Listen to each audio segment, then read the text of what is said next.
I'm leaving you. I can't believe you were married. I can't believe it. Molly, wait a minute. Don't be deceived. What do you mean deceived? You're dating me when you have a wife, right?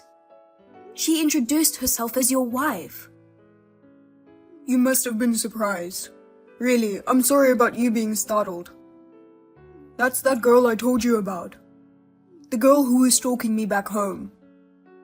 I thought it was over when I got transferred. I didn't think she'd come follow me all the way over here. She's a little crazy. She just called herself my wife. You don't need to believe her. I see. That woman, Rebecca, was your stalker. Yes, that's right. I'm really in a bind. Oh, don't worry. That stalker girl is gone. I'll protect you, don't worry. Where are you? I'll go get you. No thanks.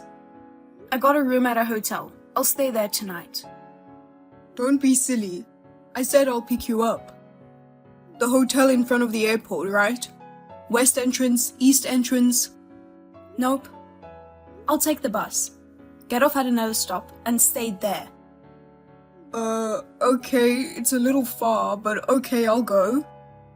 Where's the bus stop? Tell me, I'll be right there. Don't come. Why not? You still don't get it? Huh? What? I know everything. Huh? You know? Don't tell me you believe what she says. She's crazy. She just calls herself my wife or something. Of course I'm right. Right? No. I met your wife in your apartment and we had a long talk, face to face. What? Were you okay? She didn't hurt you. That woman. My precious Molly. Just hear me out. You know what? When you told me about the stalker woman before, you said she was a cunning bitch, quick to lose her temper, and doesn't listen to anyone, right? But when I actually talked to her, she wasn't like that at all. On the contrary, she had all her identification, proof that you were married, etc. She told me to calm down and offered to talk about it. Then I was able to calm down and talk. Now I know everything you're trying to hide. Of course, that's her plan. She made up all that evidence. It's fake. Don't be fooled. Anyway, she's cunning. I don't think it's called cunning. I think it's called calm, collected, and clear-headed. Oh my god, she's brainwashed you. You still say that? LOL. Ma'am, it's not a coincidence that you ran into me. Huh? She found out from a tip from an acquaintance that you and I were living together, so she hired a private detective. Private detective? Did you say who the tip was from?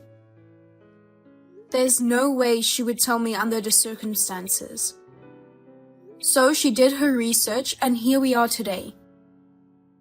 Because of that, I now understand that the transfer you're talking about is to leave your wife behind in your hometown and move out on your own. I now have a clear understanding of the situation. Your wife is a smart woman who doesn't deserve a moron like you. Wait a minute, Molly, that's... Also, she also knew that you lied to me about being single. Huh? So, after confronting you with the truth, it seems she came during the time when only I would be there to confirm what I wanted to do from that point.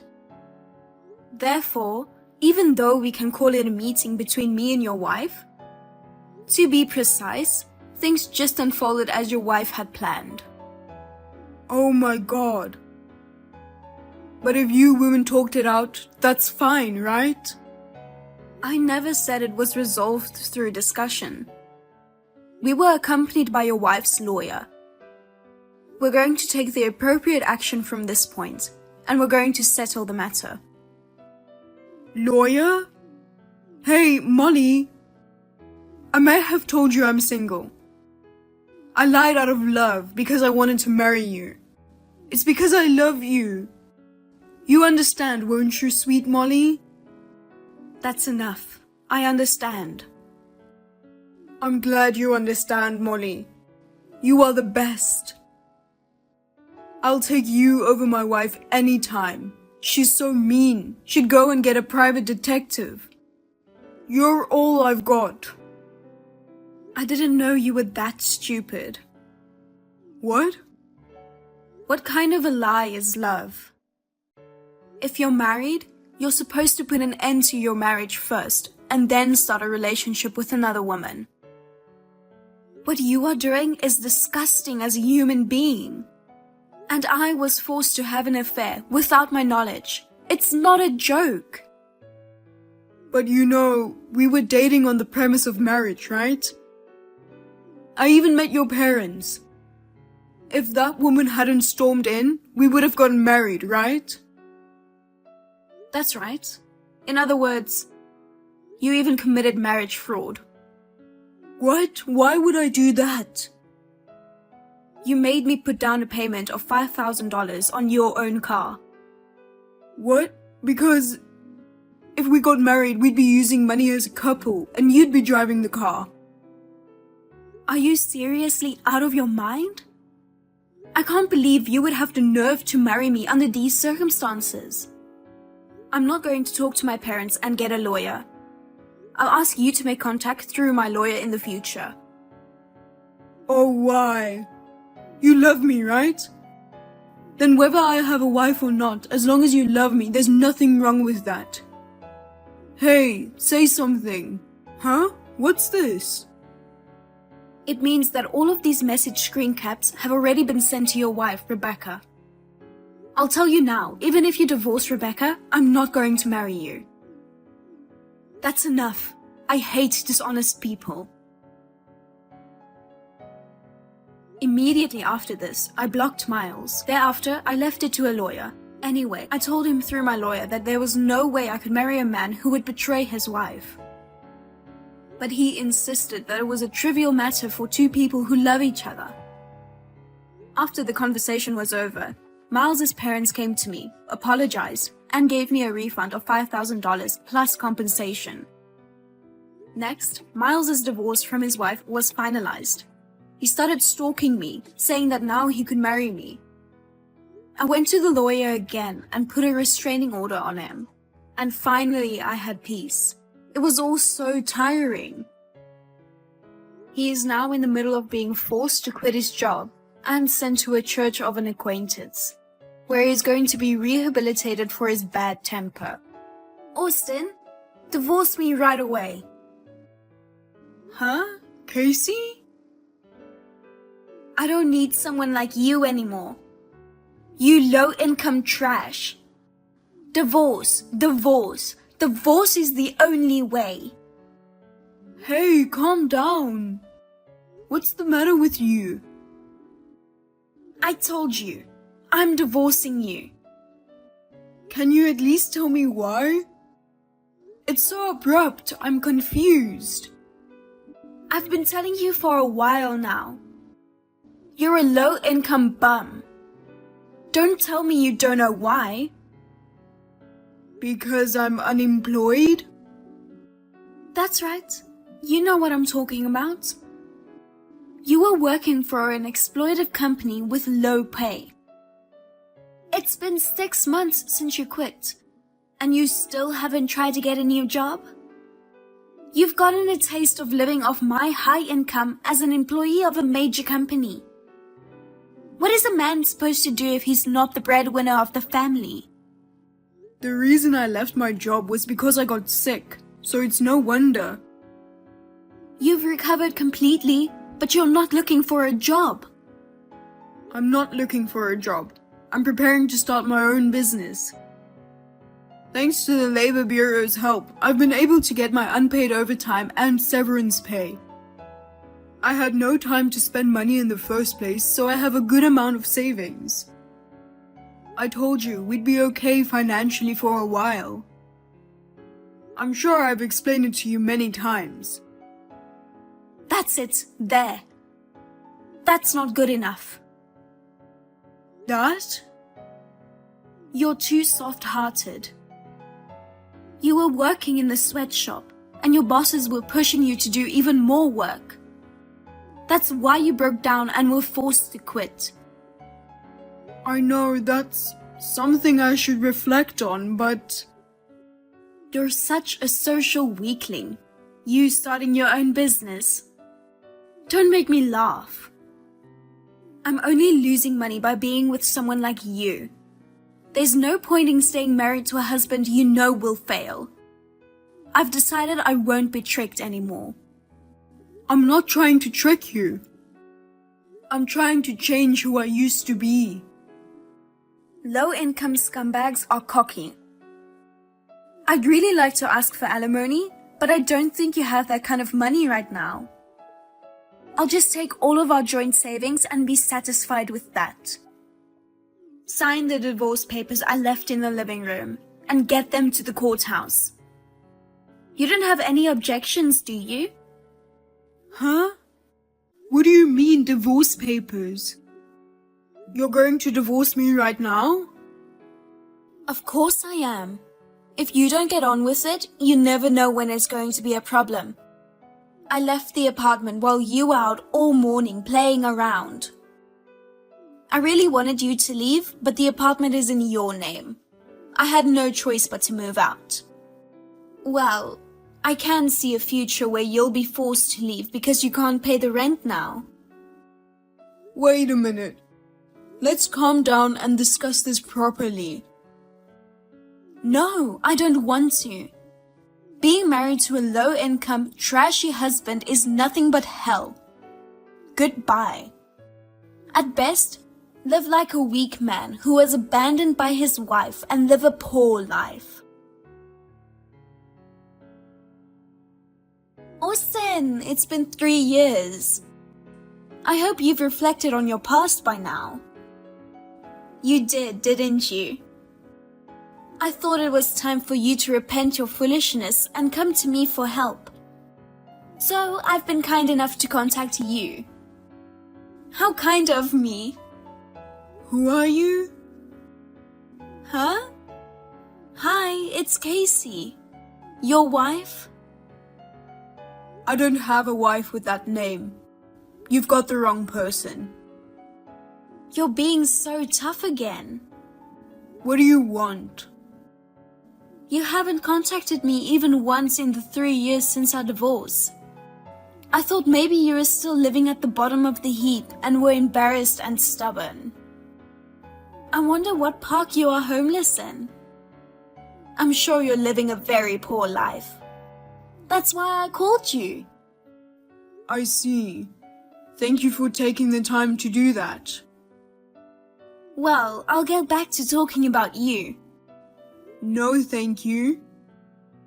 What? You're still stubborn. You're the one who's in trouble because you can't get back with me. The one who makes a lot of money. It's time for you to stop being so stubborn and be honest. I'm just being honest about my feelings. Huh? You know what? I know you haven't changed much since our divorce 3 years ago. If I'm not mistaken, you're probably making less money than before. You don't even live in a decent house, do you? What makes you think that? I saw you on a street downtown. That empty store over there is where the popular cafeteria is going to open its 3rd branch, right? Was that interior work? You were working there in a dirty t-shirt and jeans, right? Oh, you saw me. Yeah, that was me. You were painting the walls. So are you working part-time as a painter or something? You know, it's a bottom-of-the-barrel kind of job. Don't make fun of painters. Well, you've just been told the truth and you're all red in the face. Not me. It's just really rude to painters. I'm not a painter, and that's not a part-time job. It's my cafe, and I painted it myself with passion. What's that? LOL. Well, that's whatever. So, where do you live now? Why? I just decided to get back together with you. Did you read the text message? I never said I agreed to get back together with you. Oh my, what else could your response be other than yes? You know that if you remarry me with a high income, your life will be stable, right? I am the only woman who would marry low-income trash like you. I'll go to your place with a marriage certificate, so tell me where you live. Or are you so poor that you don't have a house? If you were homeless, you'd want to get back together with me, wouldn't you? LOL. Casey, oh you. You say high income, high income. 4 hours a day, 4 or 5 times a week, $11 an hour. Huh? And I heard you're not working more than one job at the moment. How is that high income? What are you talking about? I'm still an employee of a major company with a high income. I'm the envy of all career women. No, you're not. Just 2 weeks ago, your relationship with your married boss got found out. You couldn't stay at the company, so you voluntarily resigned. You're working part-time now. I know. Huh? Wait, why? How do you know? You haven't figured it out yet? I mean, do you even know the name of your own employer? Working with an attitude like that, no matter how much of a part-timer you are, it's appalling. Huh? What, you're just trying to show off? Then I'll tell you. Who the hell do you think you are talking like that when you are working for me and my wife? What? What are you talking about? And by wife? How can you have a wife if you're a low-income trash? I'm already married and I'm the boss now. What? I own the cafeteria where you started working part-time the other day. Huh? A few months after you and I divorced, I successfully opened the first cafeteria. So now I'm the president and manager of the first store. And the person who became my wife was one of the opening staff there. Now she's the manager of the second store, where you are now. Huh? Wait a minute. That female manager is your second wife? That's what I meant. We got married 3 months ago. What the hell? That's way too coincidental. It's a really great coincidence, isn't it? I've left it up to my wife to interview and hire a new part-timer for the second restaurant. But the day before yesterday, she told me that she hired a new part-timer, and it was you. I was so surprised. And then I found out through some contacts why you left your last job. Really? What's going on? My wife didn't know that the new part-timer was her husband's ex-wife, so she hired you. When she heard about it from me, she just looked shocked and appalled. I'm surprised too. I didn't know you were running a cafe. And that you had the talent to expand to a third location. If you were planning to become the president, why didn't you tell me? I told you that I was preparing to start my own business. But when I tried to explain to you what I wanted to do, you said you didn't understand what I was trying to explain. You said it was pointless to ask me because I wouldn't succeed anyway. You wouldn't listen to me at all. Well, Well, let's not talk about that. I've decided to let you work here for a while, just to see how it goes. If you don't feel comfortable, you can quit. If you're willing to separate your work and private life, I don't mind at all if you keep working here. What are you going to do? of course I'm going to quit. I can't imagine being used by you and your wife. It would be such a humiliating thing to do. Yes, I get it. Damn it. I thought I could work at a popular cafe. But because of you, I've wasted my time. If you had checked the president's greeting on the homepage, you would have figured it out. Didn't you check that before you applied? Oh well, I'm sorry for taking up your time.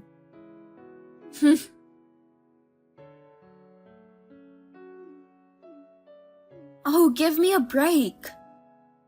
What is this certified mail? What do you think you're doing? Did you get it? Well, it's just what it says. You want me to pay alimony? What reason would there be for alimony?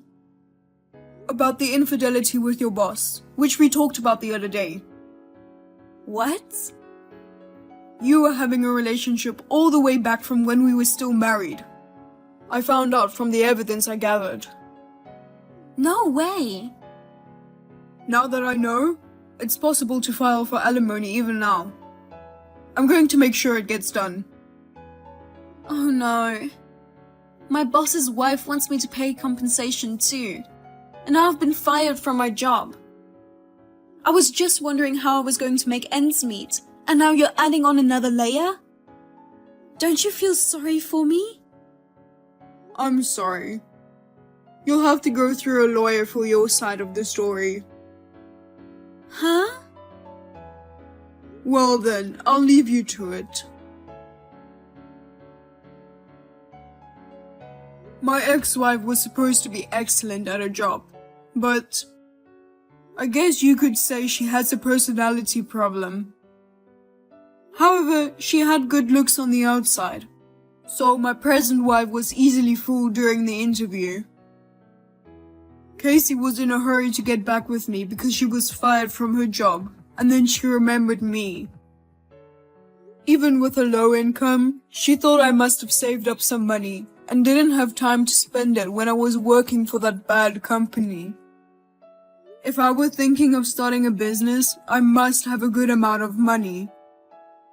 She was so full of expectation that she thought she would be the president's wife if she had succeeded. But no way, it backfired. As for me, I was relieved. The amount of compensation she has to pay has been further increased. Right now, it seems like she's working tirelessly, mainly focusing on jobs where she can earn money, often juggling multiple jobs every day.